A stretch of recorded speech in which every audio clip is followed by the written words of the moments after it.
This is the Graceful Atheist Podcast. Welcome to the Graceful Atheist Podcast. My name is David, and I am trying to be the Graceful Atheist. As always, if you like what you hear, please consider rating and reviewing the podcast in the Apple Podcast Store or wherever you get your podcasts. That makes the Graceful Atheist Podcast visible to more people. Please also consider letting a friend or a family member know about the podcast. I've recently had very fun stories of people introducing the podcast to others, and that is really, really exciting. I hope you are doing well in your social distancing, and hopefully the isolation is not too much. Reach out to each other and connect with people intentionally during this time of isolation. On to today's show. My guest today is Dr. Clint Heacock. Clint is the podcast host of the Mindshift Podcast that focuses on Reconstruction after Deconstruction, post-religion. I loved this conversation with Clint. You're going to hear both of us talk about a pastoral perspective that we are now using in the secular community. I love the tone of the Mindshift Podcast and what Clint is doing there. He has specifically focused on cults and dominion theology and the way that politics and religion have come together in the Western world today. We also discuss if there's any daylight between the concepts of deconstruction and deconversion. All in all, we have a really good time, and I hope you'll enjoy my conversation with Dr. Clint Heacock. Here's our conversation.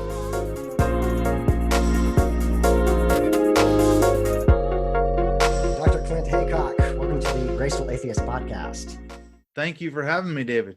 Hey, I appreciate it. I've been following your work for some time now. I've listened to your podcast. You're the host of the Mindshift Podcast. I know you're doing a lot of blogging on Medium these days. Give us just the 5-minute overview of the work you're doing there.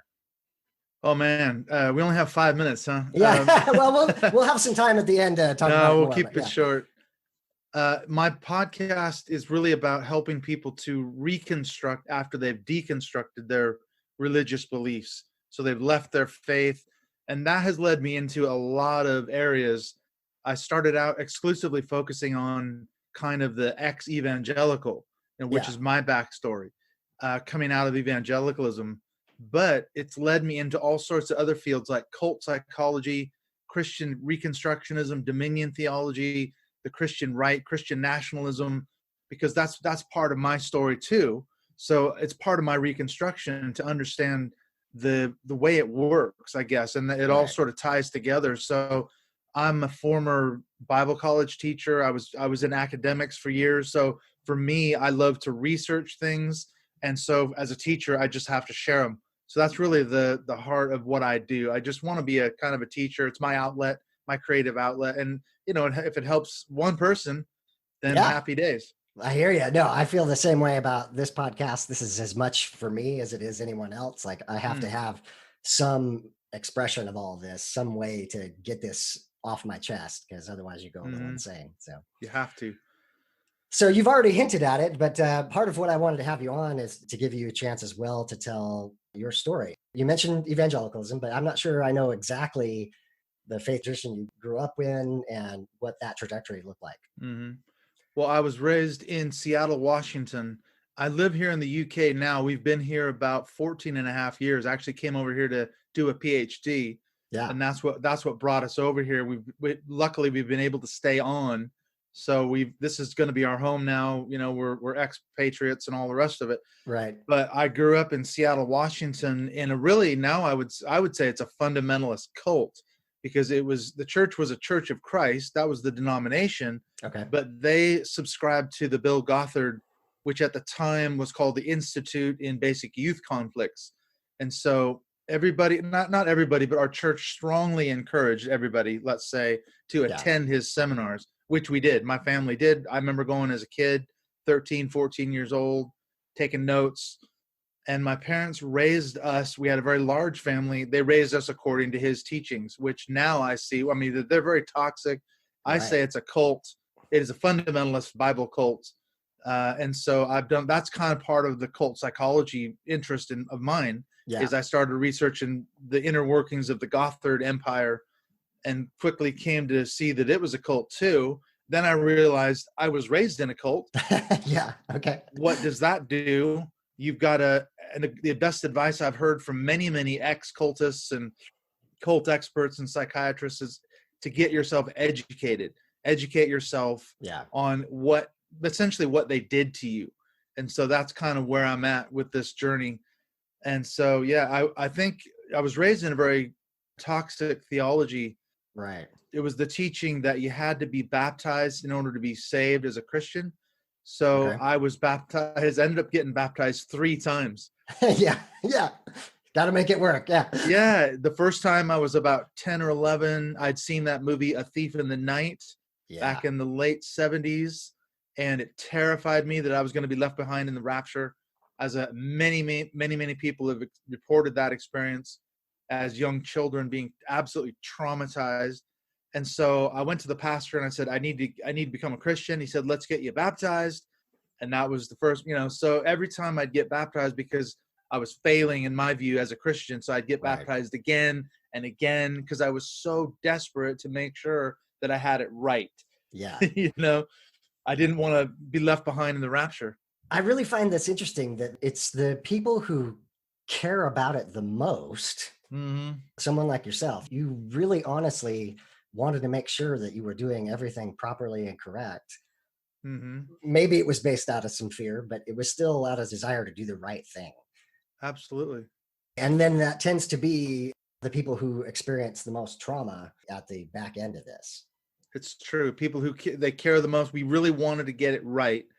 And besides, the theology taught that if you didn't believe the absolute correct right things, you were one of those people that stood a good chance of being left behind in the rapture. Wow. So in our case, I would say now what they call the good news of the gospel was not good news at all, because Right. that opened me up into a world of absolute anxiety, stress, pressure, what they call religious scrupulosity, which is constantly monitoring it's an obsessive compulsive type thing. Right. But it's, instead of OCD washing your hands 1,000 times a day, you're watching every thought that you think and every action that you do and everything, because God's always watching you. Right. And anything that you do might make you a candidate for being left behind or not being a Christian. So I probably prayed the sinner's prayer, thousands of times, because I just was, every night I'd lay there in bed and think, oh my God, what if the rapture happens tonight? I better make sure that I'm covered. So Right. I prayed it again. And Yeah. that's what led me to keep getting baptized, because I was convinced that I wasn't a Christian. And, the formula hadn't worked the first time, and then the second time, and then the third time. Yeah. So just keep trying. Yeah, definitely. Crazy. It sounds like, you were very dedicated as well. You ultimately went on to seek an education in theology as well. Yeah. Is that right? And now I see it. I went to Bible college. I did 2 master's degrees. Then I did a PhD.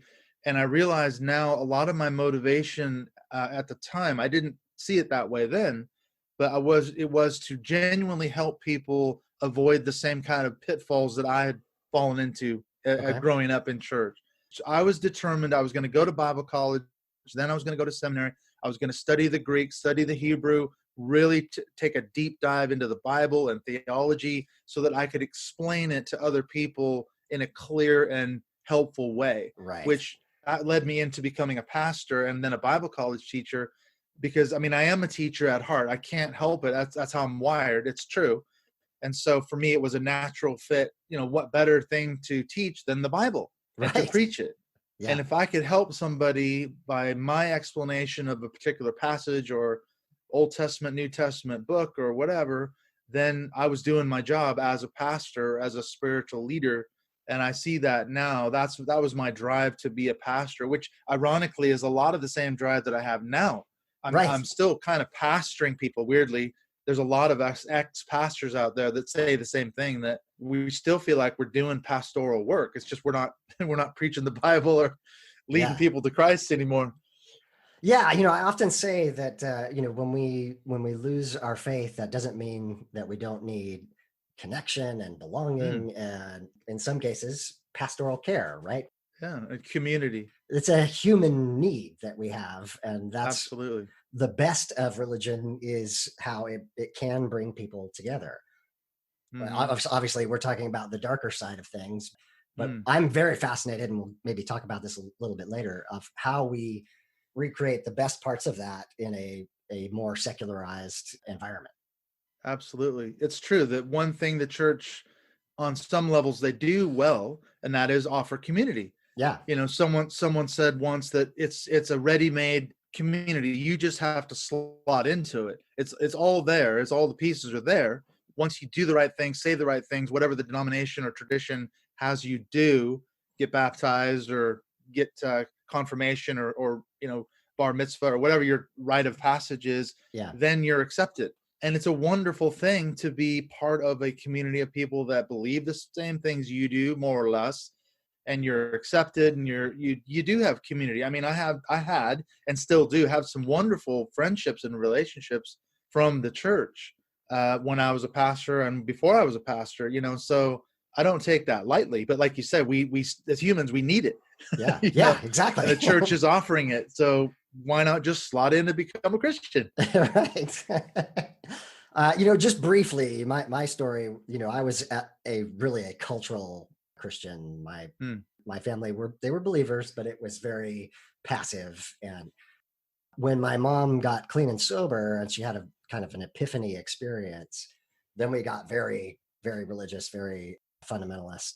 And I sometimes point out the difference between the people who were raised in it. Like if you were raised in it as a child, the trauma inducing nature of the fear of the rapture, or the fear of going to hell, as a child, how do you grapple with that? Versus even just being a teenager when I converted, I had some sense of who I was as a person, and some ability to, this is all hindsight, but some ability to separate that and to recognize it was a little less trauma Hmm. experience for me personally. I know you've talked to lots of people on your podcast. Have you noticed that at all? Have you talked to people that converted at different ages? Yes. In fact, I have a bunch of recordings. I haven't had time to edit them down into a complete episode, but I was going to do a study on the differences between first and second generation religious people, not just limited to Christianity, but cults as well, whatever religions that they were a part of. As you say, there is a massive difference between what they call first and second generation Yeah. religions or cults. And the biggest difference that I've found is that for people who come into it later in life, they develop a process. It's where Robert Lifton, he's a psychologist that did a lot of seminal work on cults and brainwashing. He describes it as this process called doubling, where you almost create a second self, and you Ah, to fit into the group. You have your authentic self, which is the real you, and then you have the religious self that you almost have to create. They live side by side in a way to fit into the group and be accepted, and the wonderful community we were talking about. yeah. The difference between first generation or people who second generation who were raised in it, they only ever had the religious identity. That's all we had. Right. So I never experienced doubling because I never had any other personality other than the religious one. So that's a whole different journey out, because it was my whole worldview. I believed it. My parents said it was true. The pastor said it was true. These are authority figures that I trusted. I believed them. Why would they lie to me? They weren't lying to me. They believed it. Right. They were convinced. Yeah, they were committed. I'm not saying they misled us intentionally, but the damage was done nonetheless. And so disentangling from that is in some ways a lot more difficult than someone who, well, it's a different journey, I should say. It's Yeah. not about ease of transition. Some people have a much harder time on either path. Yeah. The thing that I'm relating to the most here. So for me, I recognize that doubling in my life of I was convinced that the church didn't understand grace. Hmm. As you can see, I've carried over some of those ideas into the secular world. But Yeah, ironically. when I became a Christian, I thought, I read particularly the Gospels, and I thought, man, this concept of grace is so amazing. And it's just that the people who have been in church for so long, they've forgotten. They just don't remember how powerful this is. And I thought, and I relate to the teacher thing. If I just teach them, if I just have the right words, they're going to get it. Things are going to be different. And One of the things I recognized was that people were not their authentic selves. There was the need to present an image because if they were honest, they would be judged. Mm-hmm. And it Yeah. wasn't possible to be your authentic self. And my theory was that that's where we needed to get to, was the ability to have enough acceptance and grace that we could be our authentic selves with each other. Turned out that wasn't going to work, but It was a horrible failure. I can, yeah. That was the goal. I can resonate with that because that was kind of my philosophy of ministry as a pastor. And then later when I taught for about 8 years in a Bible college over here in the UK. And that was really my driving focus for my students because they were all heading into ministry. And so I was always teaching them that they need to be raising up men and women to be the person God made them to be. That was my kind of thing, right. And to be your authentic self. And I didn't see the ironies, of course, at the time, but I was on that same trajectory of trying to encourage people to be real, to be themselves, blah, blah, blah. But as you say, most churches are not safe. Yeah. They're not a safe space. So you can't afford to be real because, as you say, you could be judged, you could be ostracized. That's the dark side of that lovely community we were talking about, where 1 minute you're in it, and then you enter into the cult psychology, which again, Lifton calls the dispensing of existence. You don't have the right to exist because you've questioned things or you've bucked the status quo. So you're gone. You're out of here. Right. And that's how it works. You're shunned. Yeah. And that shunning, that's the loss of that community. That is devastating to people. Absolutely. I think the reason that people stay in for so long, even when they begin to have doubts, is the idea of walking away from that community is a huge mountain to climb. Mm-hmm. Well, and part of that is to the sunk cost fallacy. I think that's operative as well as the cognitive dissonance. You get to that point where you've put so much into the thing that you can't envision any other option other than to stay in. Right. Maybe right. It's going to get better. Yeah, it has its downsides, and there's people that gossip and backstab, and some horrible things happen, and I got burned here and there. But look at the money I've spent. Look at the time I've invested. Yeah. And that's part of the deconstruction and reconstruction piece for people that spent, look at me. I spent decades spending money and spending incredible amounts of time going to schools and studying and teaching and writing and doing all this stuff for what? What? Yeah. The only thing I have to show for it, someone said to me the other day that the one good thing about all the background that you've got is that it allows you to speak knowledgeably about theology and Bible, and you can, talk about this stuff from an informed perspective. I'm not an outsider looking in. We were part of the system, so we know what we're talking about. Yeah, if only that respect were given. I think. Mutual. I think we're often seen as the wolves in sheep's clothing, and so anything we say is just dismissed. Well, and we're like, ironically, we're in the midst of this coronavirus, but we're seen as like a contagious virus. I think people that leave the church, especially that were high-profile leaders. Yeah. I mean, I talked to Tim Sledge. He wrote the book Goodbye Jesus and all that, but he was a mega church pastor out of Houston, Texas. I mean, guys that were high profile like him, they have vilified him left, right, and center because they kind of have to.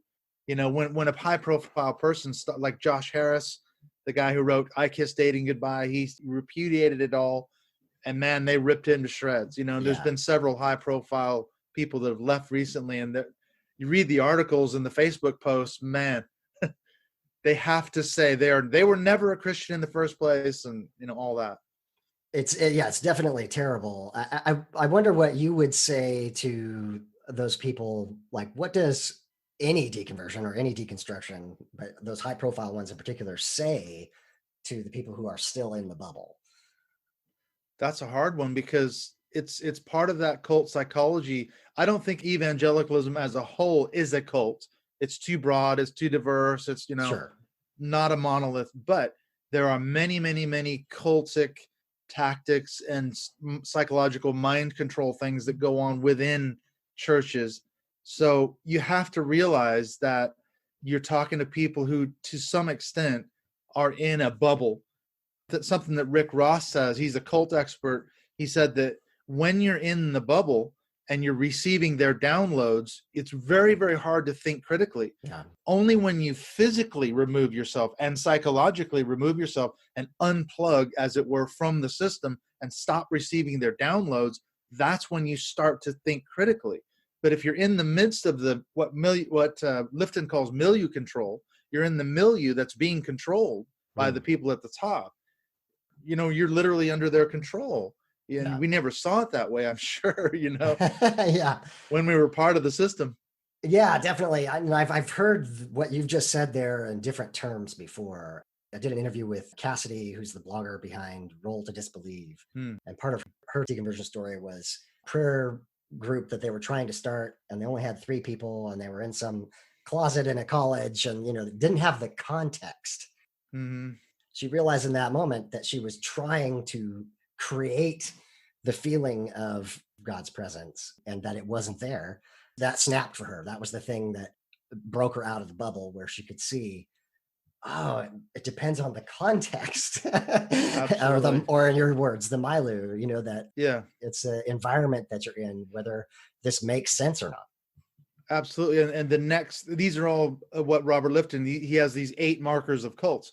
Milieu control is the first one. The second one is mystical manipulation, which is exactly what you were just describing. Yeah. When you go into, let's say, a church, you don't realize that you're entering into a milieu or a context that you're being manipulated. And it's creating an environment with the music and the lighting and the ambiance and the preacher, and the whole context is manipulated in such a way to make you feel, and you are literally on a genuine emotional journey. You really are. There's no question about it. Right. The music is unbelievable, especially in some of these churches where they've got fantastic worship bands. I mean, like Hillsong or it's a full-on professional concert. You're going to see a band that's every bit as good as any professional band that's going to be on stage in a major stadium.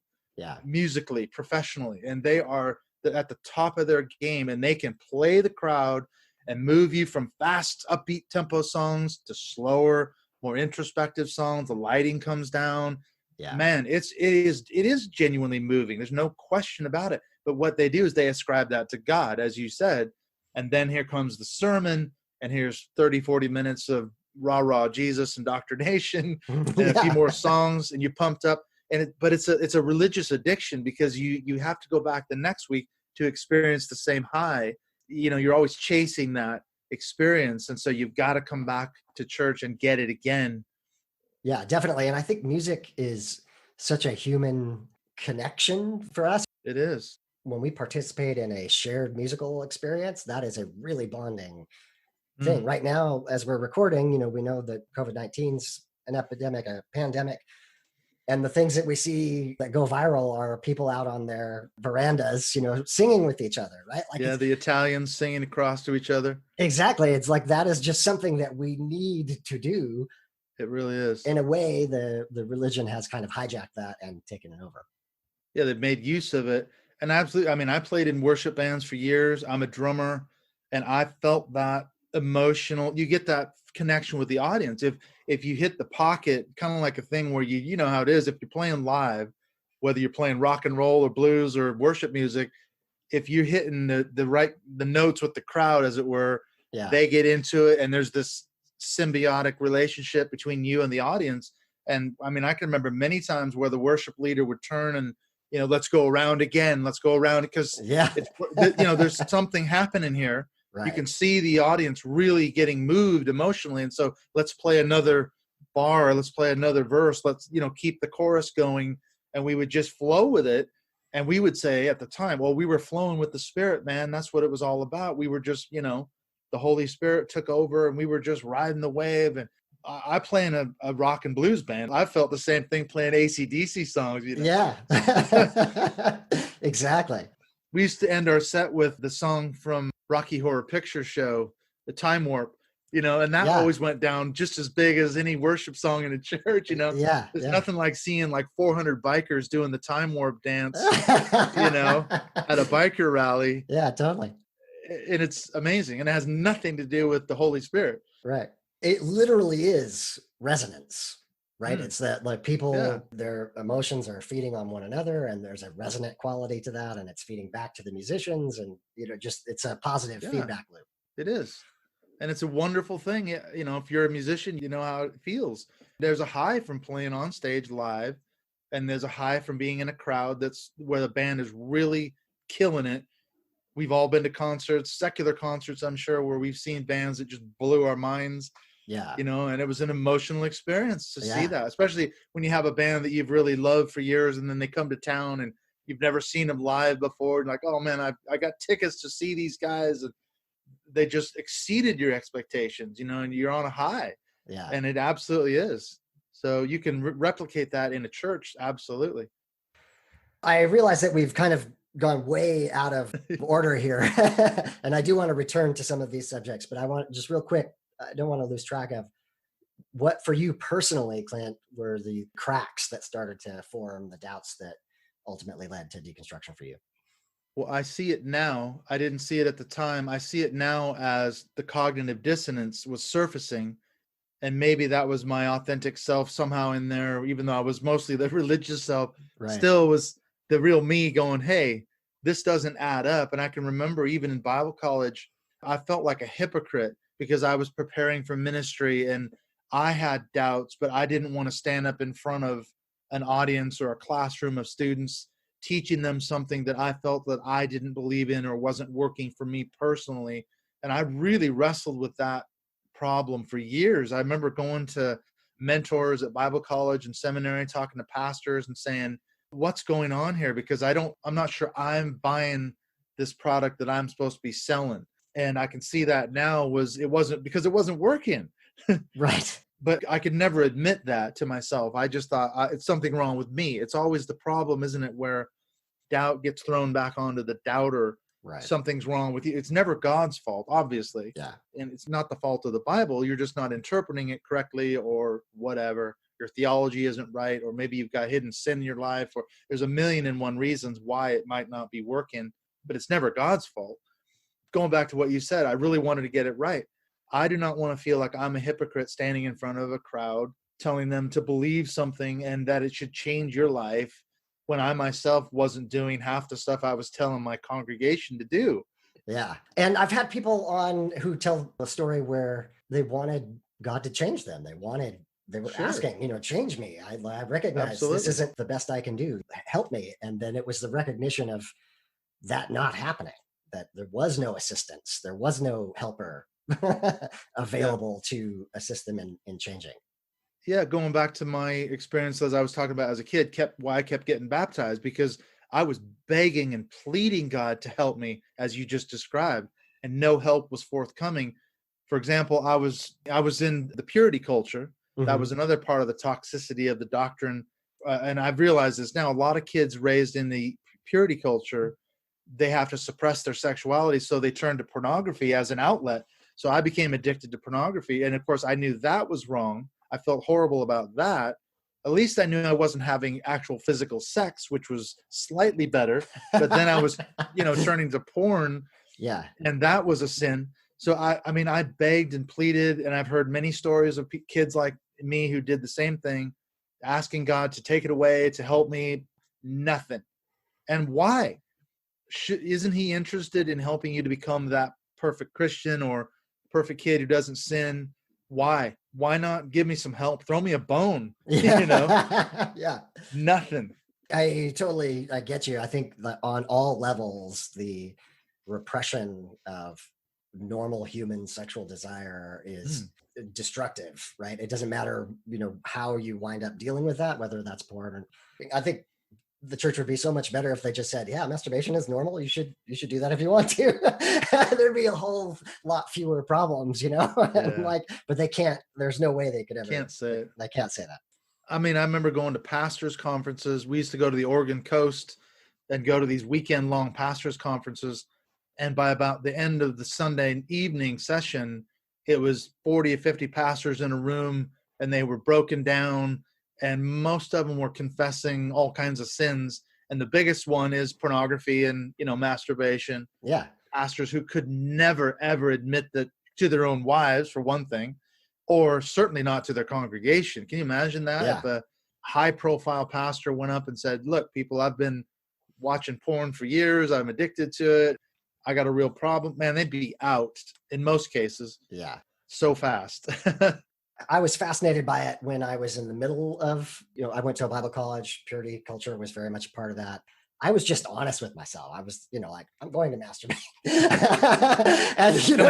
and I would definitely be, I'd feel guilty and I'd confess and that whole cycle. But something in the back of my mind was like, this is normal. The statistics on men in particular, Yes. but women too, just well over 50% of the whole population. This is just a normal thing. Some tiny part of me recognized that it was just ludicrous to beat myself up over something that was just a normal human thing. Absolutely. And you could analyze it from what we talked about, that perspective of doubling. Your religious self is at war with your authentic self saying, hey, this is normal. Religious self's going, no, it's a sin. It's wrong. You need to confess and repent and get right and stop doing it. Throw away the magazine, stop getting online, stop looking at porn. You've got to get it right and stop and suppress that sexuality until you get married and you're supposed to be a virgin on your wedding day, blah, blah, blah. That's the purity culture. I know that lots of the listeners will be very familiar with that. I know how destructive that is. It is. I just wrote an article on Medium about that because we did a bunch of talking on it years ago with some people in a Facebook group. And I kind of stumbled across a bunch of these comments that I had archived. And I was reading through them about, I asked the question in this group, what damage has the purity culture done to you, this ex-evangelical group? And I got a shocking array of responses. So I just started cutting and pasting them anonymously and putting them in a Word document. And it was like 10 or 12 pages long. I thought, my God, I got to do something with this. So I put this article together talking about specific instances of damage that the purity culture does to us sexually, psychologically, et cetera, et cetera. It's quite shocking when you actually stand back and look at what it does. Yeah. And that's all part of the church's toxicity, Yeah. Wow. To, again, circle back just a little bit to the personal. So you recognized that there was a disparity between what you were teaching and what you were acting out or what you believed. What did that result in? Did you walk away from that teaching gig? How did that look? I got made redundant, as they say in this country. I got laid off from the teaching gig through no fault of my own. It was a case of the college that I was teaching for. I'd been there about 7 or 8 years. They ran into huge debt. And so they laid a bunch of us off. Most of us lost our jobs without any warning. We just were gone, just like that. I got home from my last day of teaching just before Christmas, ironically, to see a letter on my table saying, your services are no longer required. Oh, man. Merry Christmas. Oh, and by the way, they said, the college is in financial trouble. You wouldn't mind donating your final month's pay. Oh, my goodness. Help us get through this shortfall after we've just laid you off. I could not believe that. They actually said that. Yeah, I'll give you my last month's salary when I don't have a job to go to now. Thank you very much. Wow. But I see now they did me a favor, but that was quite shocking. I mean, I cannot imagine a company doing something like that to an employee. Yeah. You lay somebody off and then turn around and say, oh, you wouldn't mind donating your final month's pay to help us out here. But it was a Bible college. That is incredibly tone deaf, very tone deaf. Oh, and I wrote an email to the head of the college saying, I cannot believe, that you've done this and you're asking me to give you my last month's pay. And I said, I've been here 8 years and that's how I found out I don't even have a job anymore. And his response was equally tone deaf. He said, well, actually, you shouldn't be upset. You were never actually an employee. You were a contract lecturer. What's the problem? We just didn't renew your contract. What are you so upset about? Oh, man. Yeah.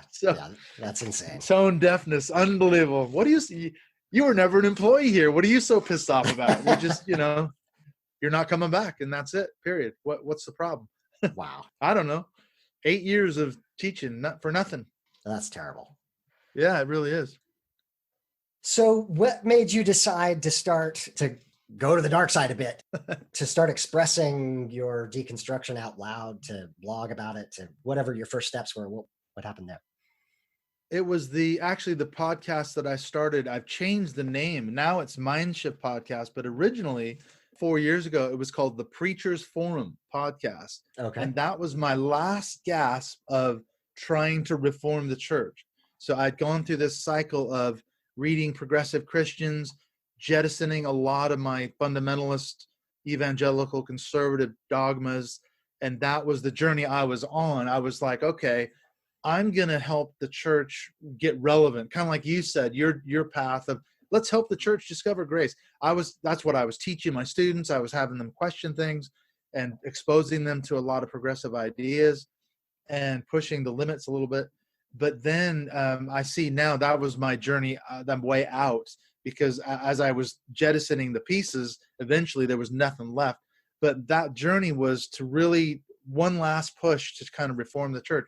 What I realized is they didn't want to hear it. Nobody wanted to hear it. They were not listening. You know, I was just an angry, ranting ex-pastor who was still a Christian, though. And then as I went down the line further and further and further, I realized I've got nothing left. So that's when I realized that the idea of the Preacher's Forum, it totally doesn't fit. The name doesn't fit. The branding doesn't work. It's nothing about what I am standing for. So I changed it to the Mindshift Podcast. And that's where I guess someone said to me, you've deconstructed in front of an audience. Right. And over the 3 or 4 years, that's kind of what I've done. And the name, the Preacher's Forum, reflects my own journey out. That was the last straw. But the last thing for me was actually the 2016 evangelical Trump support. Yeah. When I saw that, I said to myself, I'm no longer ever going to call myself a Christian. I don't want to have anything to do with it. That was the final straw. I was done. I said, I don't want to have anything to do with that movement, evangelicalism. Yeah. Maybe that's an overreaction, but to me, events have borne out the fact that it's a completely bankrupt system in many ways. I mean, there's some great Christians out there, no doubt. I'm not throwing all the baby out with the bathwater, but for a lot of people, that was their last straw. Like my wife is still very much a believer, and she was just crushed by that, and continues to be crushed every time we see an evangelical who, and it's not just a political thing here, but blindly supports Trump. So I know that has affected numbers of people, huge numbers of people, that led them to deconstruction. I want to segue here just briefly and ask you, your motto of the podcast is Reconstruction after Deconstruction. Can I get your definitions of both of those words? What do those mean to you? I would say that the deconstruction part is when people question their deeply held beliefs, on a very worldview level type of thing. And it's very traumatic. It's very scary. There's a lot of emotions associated with it because it was something that we believed wholeheartedly, like we've been talking about. If we were in the system, especially people that were in any form of leadership in the church or in a religion, it's really hard to question those things. Yeah. But what it's a case, I think, in a lot of people's story is when that cognitive dissonance, the dissonance becomes too much. Yeah. Like you said, the cracks, you cannot paper over the cracks anymore. Eventually the walls start falling down. 50 layers of wallpaper won't hide the structural flaws in the building. Exactly. Yeah. So I've got an article that's similar to one that you've written, but that talks about this process. And I begin with unexpected events happen. Something makes you think about this, but then as you go along, they stack up and you hit some critical mass point at which, just what you've described, you can no longer pretend anymore that there isn't a problem. You can't do it. And going back to the cult psychology, that's what a lot of people, there's a lot of ways to quell the cognitive dissonance. Christianese is a good one. And that's what we used in the church, sort of pithy statements, platitudes, Bible verses that cover, and those are sort of that wallpaper covering the cognitive dissonance. We don't understand why things happen. You're seeing it right now with the coronavirus, the COVID-19. Look at the various Christian responses to it. They are scrambling to try to come up with some answers because there isn't any. Why is this happening? Because they are holding to the presupposition that God is all powerful, God's in control of everything. What the hell is going on here? Yes. I mean, seriously, is it a judgment? Is it a satanic attack? They've got to come up with something. And so you see all sorts of people that are walking around quoting Psalm 91, faith conquers fear, and I don't have to wear a mask. I can disregard it all. because God's going to protect me. That's straight loaded language, as Lifton calls it. It's thought terminating cliches, and that's what it is. And that's what I did for a long time. As you say, the weight finally, though, got too much. Yeah. And I can see now that the progressive Christians was part of that journey. Guys like Brian McLaren and Rob Bell and Donald Miller, because they helped me to see that I was part of a formulaic religion. And once I saw that, I thought, my God, I have been practicing a religion that's been reduced to a formula. What I need to do is discover the authentic Christianity, and then I wasn't able to do it. Okay. It's sort of like Easy Rider, the two guys that go off on their Harleys to try to rediscover the real America, and they can't find it. It's not there. Right. It ain't there. And in the end, they end up getting killed, so it doesn't end well. This is really where I wanted to go. This is a really interesting thing that you've just said, trying to find the authentic Christianity and then not being able to find it. And I want to preface this by saying that I try to avoid falling into the angry atheist, the new atheist perspective. There's part of me that gets pulled that direction to just say, just the story you just told. You'll have someone standing in front of a tornado-strewn street and their house is destroyed, but they survived, and they'll be like, well, thank God. The Bible's untouched, sitting on the nightstand. 100 people are dead and this massive destruction, but I made it out, so that's great. That's right. It's the ability to miss all of that. Yeah. But my point is, I want to be this idea of secular grace, to be graceful, to recognize where people are at, which includes various levels of progressive Christianity, various levels of deconstruction, what have you. And I'm confessing my faults to you that at times I can be critical, and I try to overcome that. But what you just said is just really fascinating to me, in that we have lots of progressive friends who are trying to live that out, who are trying to find that authentic Christianity. What would you say to them?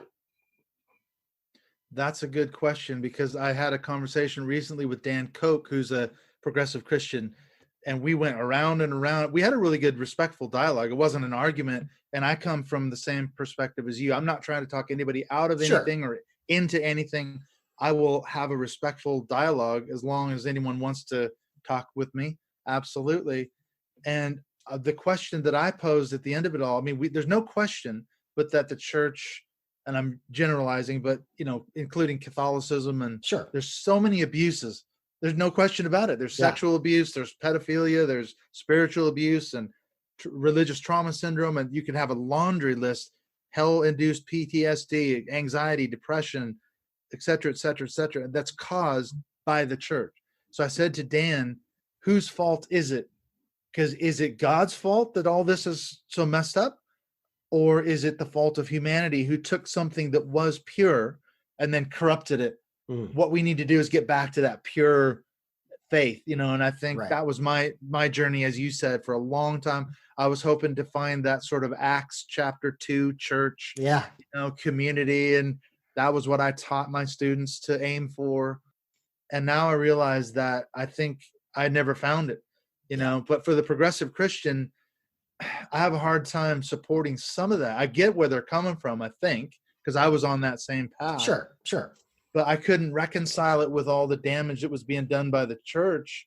And I thought, after 4 or 5 years of trying to get people to see my point of view, and nobody wanted to listen, I thought, well, I'm done. I'm not beating my head against the wall here. Yeah. I guess the reason I bring this up is there's definitely part of me that still just wants to say, let it go. Yeah. You're hurting yourself by trying to make this work.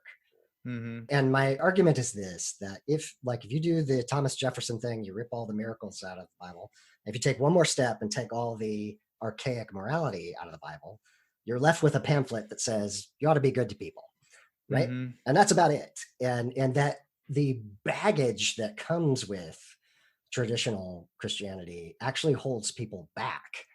Mm-hmm. And again, I'm recognizing that maybe that's being too critical and people meet people where they're at and what their needs are. But there's part of me that definitely just wants to say, you can be free from this, and we can recognize what we need from one another as human beings. We still need to have community. We still need to have a sense of awe. We need to have a sense of of beauty, of something even bigger than ourselves, if you will. But that doesn't need to be supernatural. Mm-hmm. But nature and humanity provides all of those needs. And this is ultimately my argument, that even in the church, it was still just humanity that was providing those needs, right? It was musicians like yourself. It's the pastors doing, they're at the bedside of somebody who's dying, feeding the hungry. Actually, the action on the ground was the miracle. It's the people that are the magic. Well, and as you said, look at the examples from church history. What you just were articulating, the difference between, you go back 100 years, the difference between classic liberal theology and the fundamentalists back around the end of the 19th century up to about 1940s, 50s, into the 60s even, where the liberals tried to accommodate their Christian faith with modern science. And they were saying kind of the same thing. Let's take biblical criticism as an example. All this stuff that was questioning the authorship of the Bible and the Pentateuch. Did Moses write it? And on and on and on. And they said, yeah, we believe what these scholars are finding in the text. We don't think it's every word was written by an inspired prophet and all the rest of it. Whereas the fundamentalists, they doubled down. And so we see those two streams where the liberals, a lot of them did end up as atheists because they finally said there's nothing left. There's nowhere to go. Yeah. That ultimately leads me to the next question. I talked to you before we got on mic about, is there daylight between the concept of deconstruction and deconversion? And usually when I use the term deconversion, I mean the letting go of faith of any kind, of recognizing that it's basically the natural world is what we have. And I guess the point for me was the last two things that I held on to the bitter end were the concept of a soul and the resurrection. And when I realized that I had no reason, no evidences, no reliable reasons to hold on to those any longer, that was the thing that I was just done. At that point, I wasn't interested in going and exploring other religious traditions. I wasn't looking at other sects of Christianity. I was just done. And I'm curious if you think that most people deconstruct to some point and then fall off a cliff, or is it possible to just keep deconstruction going indefinitely? Sure. Well, looking at my example, when I was talking about reading progressive Christians, I was deconstructing. I was questioning a lot of things. My mind was being blown. Like I said, when I discovered that Christianity that I was following was a formulaic religion, that blew my mind. But I was still very much a Christian. However, I jettisoned a tremendous amount of stuff from my past that I thought was absolutely indispensable. And then I realized was not only not indispensable, it was actually quite damaging and harmful to my own mental health and the way I lived my life and treated other people. But I was still very much a Christian. So like you said, you could say that's deconstruction. You're questioning. A lot of people do that and then never leave Christianity or whatever religion they're a part of. They question things, they jettison things, they don't believe certain things anymore. They might believe different things now, but they still consider themselves a Mormon, Jehovah's Witness, whatever. Sure. But like you say, that if you're going to define deconversion as the point where you say, I am no longer a Christian or a whatever, I walk away, I'd repudiate the whole thing. I'm not trying to salvage anything. I'm not trying to save anything. I am done. That's must be the difference between deconstructing and deconverting. And maybe one doesn't always inevitably lead to the other, but it certainly can. For a lot of people, it has. Sure. I definitely recognize, very similar to you, of you can say liberalizing, but I am also fascinated by the mere Christianity Christians who say, well, these little minor doctrinal differences, they don't really matter. It's about the cross. It's about the resurrection. But I feel like I did that. I went to that edge where I was just hanging on to the resurrection has to be real the way it's stated, or I agree with Paul that this is all worthless and we're the most to be pitied, right? And it was when I fell off that cliff where I realized, that it wasn't true. I thought it was, and I was mistaken.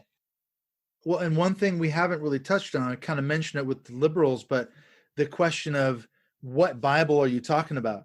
Because that's a whole huge problem that I'm sure we could get into somewhere else. But, that's one thing that I was struggling with increasingly, because the more I studied the Bible as a scholar, and I did my PhD on the book of Ezekiel. And one of the things I discovered about Ezekiel was, of course, there was the big debates as to the scholarship of Ezekiel. Did Mhm. Ezekiel write the book? Blah, blah, blah. And I realized, no, it was compiled from a bunch of different sources, and that's the consensus of most scholarship, certainly in the Old Testament. And there's a lot of questions about the New Testament. And that led me to think, okay, this fundamentalist conservative view of the Bible, and therefore the interpretations that are drawn from that view of the Bible, cannot possibly be consistent because the text doesn't support that. It really doesn't. Right. Scholarship has shown definitively that is not the case. And there's a lot of questions around the Gospels and the historicity of Jesus. So if you can argue about who Jesus was and what Jesus taught, and we need to recover the true Jesus, which Jesus? Right. In which gospel? Yes. Yeah. There's significant discrepancies. One of the things I used to have my students do when I was teaching New Testament, I would make them study 3 different passages from Matthew, Mark, and Luke that were parallel passages giving the same account of an event. And I would have them list all the similarities and all the differences between the 3. And there was a huge list of discrepancies. And Right. that blew their minds because they were like, no, they all have to agree. They cannot possibly disagree. And I'd say, well, what do you do with that? Right. Which account is right? Which account is historically, and it's all historically true, but it cannot be because they contradict each other in key details. Yeah. So who's right? Which one's correct? There's cognitive dissonance for you. Yeah. So after that class session, a lady came up to me and said, "Are you a Christian?" And I said, why would you say that? I'm teaching at a Bible college. She said, because you're having us question the Bible, and that Christians don't do that. Yeah. So that was her go-to answer. I often say that my Bible college teachers did their job too well. Mm-hmm. In that, my college experience, at least in the classroom, was really good. It was critical thinking. It was a bit of textual criticism. It was, Sure. they didn't take it too far, but a little bit. They would recognize that, the Gospels are anonymous. They are hagiographies. They would acknowledge that much, right? Mm-hmm. And then, hand wave about, well, it's still authoritative in some way or another. But my point is that they conveyed the idea of good exegesis, of good study, of good hermeneutics, interpretation, of good recognizing, what it meant to the original author and the original hearers. And when you start to go down that road and you recognize, as you've said, many books of the Bible are compilations that have multiple authors, that have multiple time periods represented, that have multiple theological perspectives that are trying to be asserted, that when you get to that point where you're just kind of honest with the text itself, that's what it is, it's very, very hard to then maintain that this is some kind of supernatural developed product, as it were. Yeah, this inspired product that's inerrant, mistake-free, error-free. Right. But look at, for example, if you just take a straight reading of the text, you end up with a God in the Old Testament who commands genocide. Yeah. And he commands laws in the book of Leviticus and Exodus and other places that are absolutely horrific. We would repudiate them today as human rights violations on all kinds of levels. And so you go, wait a minute, if that's the same God of the New Testament that you're worshiping in a church every Sunday, what about that? Yeah. How can you worship a God who commanded genocide on multiple occasions? And that's the same God you're singing about and worshiping on a Sunday. What? This doesn't make any sense. And that's just a straight reading of the text. Now, of course, there's a million answers. I studied it myself. Theodicy, the problem of evil. There's a million reasons why God's let off the hook, and it's not his fault, and blah, blah, blah. But that's bullshit. Yeah. He commanded his people to kill men, women, children, animals, slaughter them without mercy. Yeah. We would condemn that as a war crime today. We sent the Nazis to the gallows for that, for killing millions of Jews in World War II. And that's just the same scale. Maybe not as industrialized, of course, but same principle. Yeah, for sure. About 2 years before my deconversion, I had read through the Bible, and my wife, she'd say, "You're angry. Why are you angry?"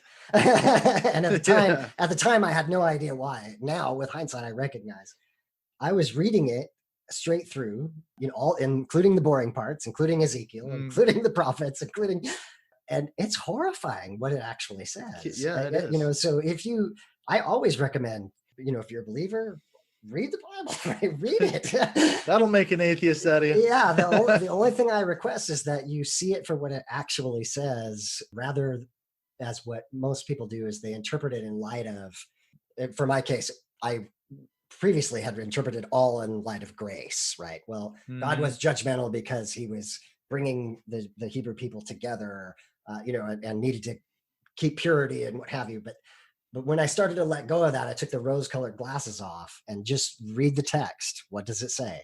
That was devastating. It was absolutely devastating. It is. And that was part of the shocking journey going through Ezekiel, reading the book from a theological point of view. Then I started reading it as a narrative text. That's what blew my mind. It's actually a story about this prophet who's in Babylon with these exiles, and he's trying to get through to them and all this. And at one point, God comes to Ezekiel and says, according to the text, tomorrow, your wife's going to die. I'm going to kill your wife, and you will not be allowed to mourn for her as some sort of object lesson to your fellow exiles here in Babylon. And God killed Ezekiel's wife, and he wasn't allowed to shed a single tear. And that's horrifying. Yeah. If that's true, narrative of historical whatever. But I mean, that's what the text says, man. Right. What the hell? And Ezekiel, he was the good guy. That's the thing. Exactly. He was a prophet. Yeah. He was doing it right. Yeah. He was obeying. He was doing everything all the ridiculous things God was telling him to do. Yeah. And God kills his wife. What kind of a monster is that?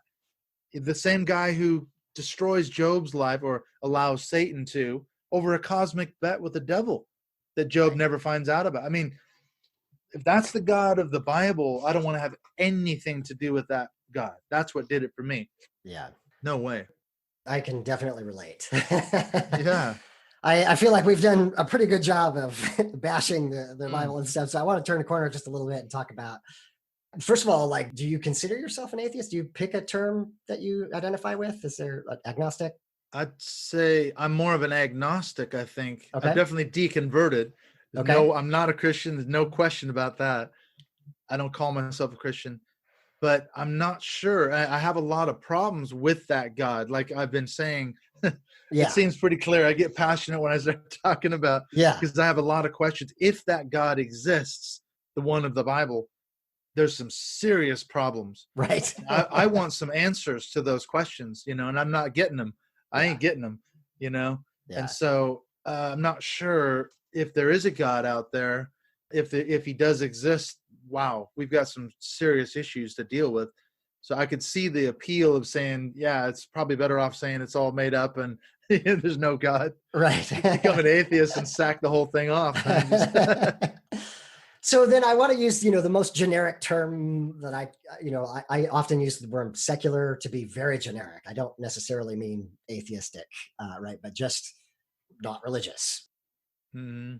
In your life, in your quote unquote secular life now, how do you find community? What do you find meaningful? How do you experience awe? I find community, wherever you can, really. It's around shared interests. Ironically, a lot of the things that we did in the church. Music, motorcycles, American football. In this country, what's what we call it. I played American football for 8 seasons. I coach now for about the last 5 years. I've been a coach. Oh, cool. So my fellow coaches, the players, the team, I used to say that's my church. Where we live in North Wales here, we're part of a community it's a biker club. So we play music and we have hundreds of people come. We do rallies here where I live with bikers from all over the country. I mean, that's community, but it's around shared interests and passions and, things like that. So that's where I find it. Excellent. And my students, where I teach at the college here in England, I teach carpentry and multi-skills to military veterans. And I always end up with some amazing friendships that come out of that, out of the classes that I teach. I keep in touch with people, so it's things that I'm passionate about, I guess. Yeah, that's awesome. Can you give me the top 3-ish books that have been the most meaningful to you through this process or after this process? The top one would have to be Robert Lifton's Thought Reform and the Psychology of Totalism, which opened my eyes to the whole cult psychology. Yeah. And then I started relating that to evangelicalism. The second one, I think, would be Take Back Your Life by Janja Lalich and Madeline Tobias, Okay. which is a very good book about exactly what it says on the tin, Yeah. That's the reconstruction piece, which we never actually talked about, but it's where you start to take back everything that was lost, stolen, smashed, destroyed from your old self. And Right. how do you do that? The next book I would have to say now I'm reading was Holy Terror, Conway and Siegelman, which opened me up to studying the religious right, the rise of the religious right in America, which then led Okay. me into studying dominion theology, and which is part of my backstory coming out of Christian education, which is Christian Reconstructionism. So those are three of the top books I would recommend. Excellent. I do recognize we missed a lot of the Reconstruction stuff. Do you want to talk about Yeah, that briefly? Like, so sure. what for you was Reconstruction? What would you recommend for people that they're looking for when they are in the process of Reconstruction? The biggest piece of advice, and I've heard this, I ask the same question every time to someone who's Yeah, like a yeah. ex-religious person, and they Yeah, always say the same thing. They say education is the number one thing. Educate yourself, and that's what I've been doing. That's why those books I recommended were all books that changed my life from a reconstruction point of view, yeah, because they helped me to identify areas in my life where I had been controlled and manipulated and was part of that cult psychology, and I was a pawn in a bigger game in a way, and I wasn't seeing it at the time. But now I can look back and actually identify the various tactics that were used on me and many other people in the system. And I know it's true because I've heard it from many, many, many, many, many people that say that's what happened to me. You're describing my experience. right. And that helps me to start to disempower what they did to us and say, okay, if I can point my finger to the actual tactic, then I can start to figure out how it affected me psychologically. Then I can start to rebuild. And Yeah. that's the journey I'm really on. Man, one of the things you just said there really resonates with me as well. One of the purposes of me doing the podcast is for me that recognition when Clint, you're telling your story, and I just like, Yeah. I totally lived Can that. Like, resonate. Yeah. yeah. And I have guests on that just happens consistently. And then I hear from people who are listeners and they say, oh, that person was telling my story. And they all are unique. Every story is unique, but there's these rhymes that just everyone recognizes as, Hmm. I went through that phase. That was part of my story. That's it. And that's why the community is a huge piece. So the education is one, finding a supportive community wherever that is. What we've been saying is that it's critically important. We need community as humans. And it's important if you're coming out of your faith, your religion, or a cult, to find a group of supportive people that are, they don't have to be from the same story that you had, but we find that typically, like ex-Jehovah's Witnesses, ex-Mormons, ex-evangelical, they tend to band together because Yeah. they all get it. Yeah. They came out of the same destructive cult or whatever. And so, yeah, they resonate, and they can offer the support that only a person coming out of that particular context can give. And so that's what's really important, is to find that community. Absolutely. I wanted to give you just a minute to plug the work that you're doing. I understand you've been doing a lot of blog posts on Medium, one of which we discussed on Seekers and Skeptics a bit about the number of different ways Hmm. that people go through deconstruction. Tell us about the work that you're doing these days. That's true. I've been doing a lot of work, as I was saying, on cult psychology, as well as Christian Reconstructionism, dominion theology, the religious right. So I tend to seek out people on the show that are experts in the field or authors. I've just got an episode coming out with Catherine Stewart, who wrote the book The Power Worshippers. It Mm. just came out in March, and she talks about the rise of Christian nationalism in America and the world, really. And I'm chasing down other people to have on the show that are experts in Christian Reconstructionism, dominion theology, because I find a lot of people don't know much about that, Right. and they're very underinformed as to what's actually going on. Again, not just in America, that's the most clear example, but we're seeing it in Brazil and in other places where there's alliances with evangelicalism from a political point of view, and their agenda is really quite chilling. They want to establish a theocracy, and it's going to become like a Handmaid's Tale type thing. And that's really not, it's not an overstatement, actually. Yeah. Quite scary. And I live in the States, so I see Betsy DeVos, Yeah. and like everything is moving that direction. And what's fascinating to me is it's absolutely special pleading. Christianity gets all these perks, but if you were to say, well, a mosque should also get money, you're rebuilding or something, it's like, no way, that's not going to happen. So we've completely abandoned separation of church and state. Exactly. We have Bible studies led by Ralph Drollinger in the White House, in Congress weekly. The Congress, they're fine with that. Mike Pence drops in, absolutely fine. Trump has an evangelical advisory board. And someone said, well, why doesn't he have a Muslim advisory board? Right. Why doesn't he have a Scientology advisory board? Yeah. They should be in accordance with the terms of religious freedom and religious tolerance in America.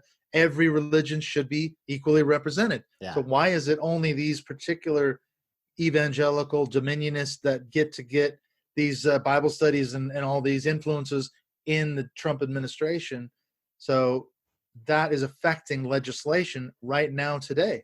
They have a vision and they are working to make it happen. Yeah.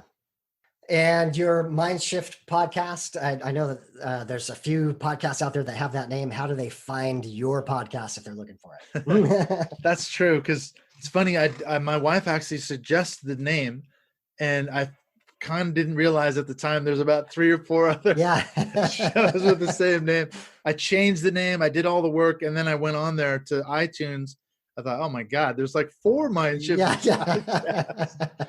What have I done? Yeah. And then for a minute there, I thought I might be in trouble. That's like copyright issues or something. Yeah, nobody said anything, so I'm kind of playing it safe. But if you look for my name, basically, I'm the only one that has Dr. Clint Heacock on it. You'll find me there. That's me. The other ones tend to be like education podcasts, and there's one from a church.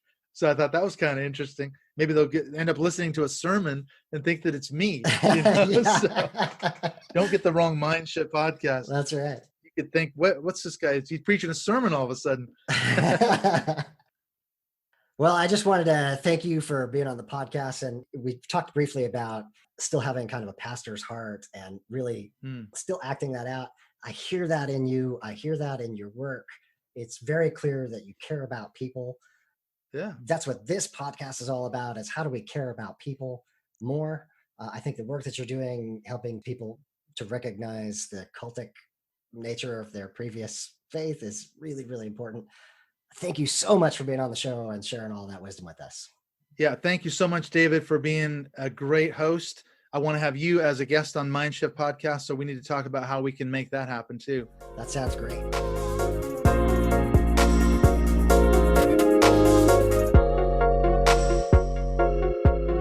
Final thoughts on the episode.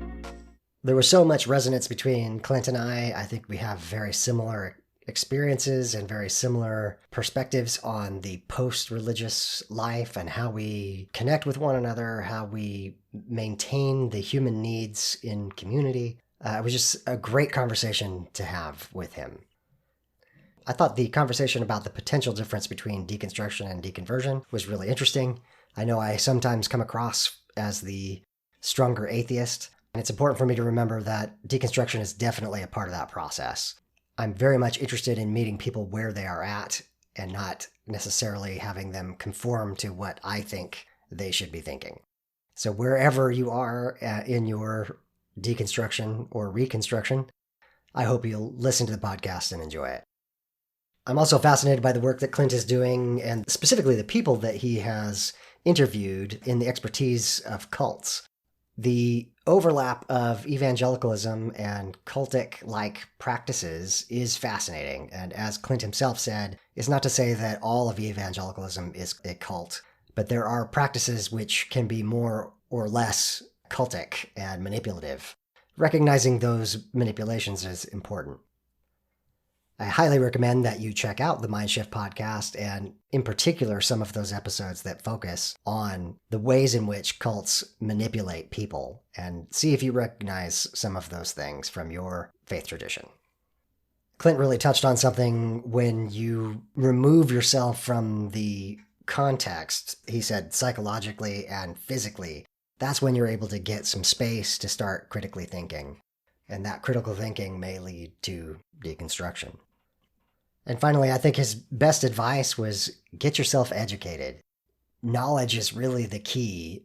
When we are in the bubble, and depending on how high demand the religious tradition you were a part of, there may be many resources or sources of information that were not allowed, that were verboten. And now there are no restrictions. I highly recommend that you read everything. Read the Bible, read apologists, read atheists, read everyone, and come to your own conclusions. The entire point is that now you are free to seek information and interpret it in light of reality rather than in light of a body of dogmatic tradition. I want to thank Clint for being on the podcast and for sharing his heart for people. Again, I resonated so much with him of being kind of a former ex-pastor or ex-teacher, at least, of wanting so badly to convey the right things, and then ultimately that being a part of what led to our own deconstructions, and in my case, full-blown deconversion. Thank you, Clint, for the work that you do, and I hope that everyone will go out and listen to the Mindshift podcast. I will have links in the show notes for that. I hope you will stay tuned. I have a number of exciting episodes coming up. I've already done the interviews. I'm really excited about them. One is Amy Logan of the Ex-Mormonology podcast. Another is Richard Swan, who is the director of the London City Voices. If you haven't heard of them, you got to check this out on YouTube. It is amazing, the community that he has built. They sing pop songs in a choir, and then they go out to the pub afterwards and hang out with each other. It's amazing, the community that he's building there. Stay tuned for those episodes coming up shortly. And as Clint hinted at the end of the episode, I will be joining him on his podcast. We've already done that interview, and that will be released in the next few weeks. Until then, as always, my name is David, and I am trying to be the graceful atheist. Join me in being graceful human beings.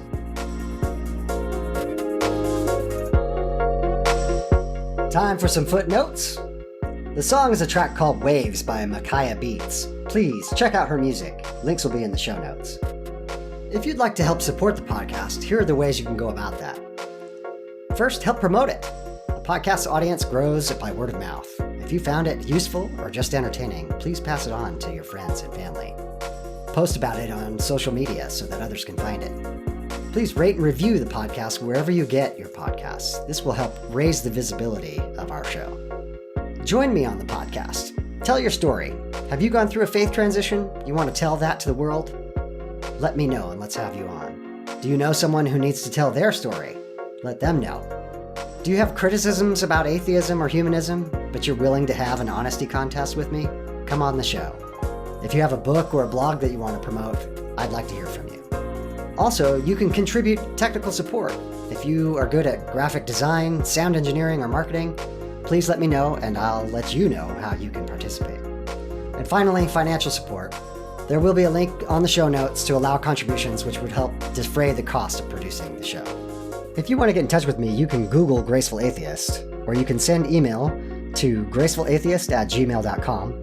You can tweet at me @gracefulatheist.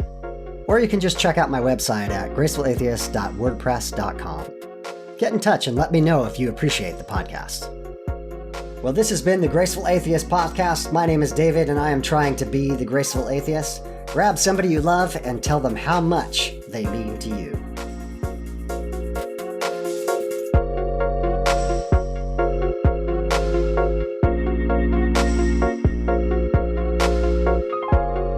This has been the Graceful Atheist Podcast.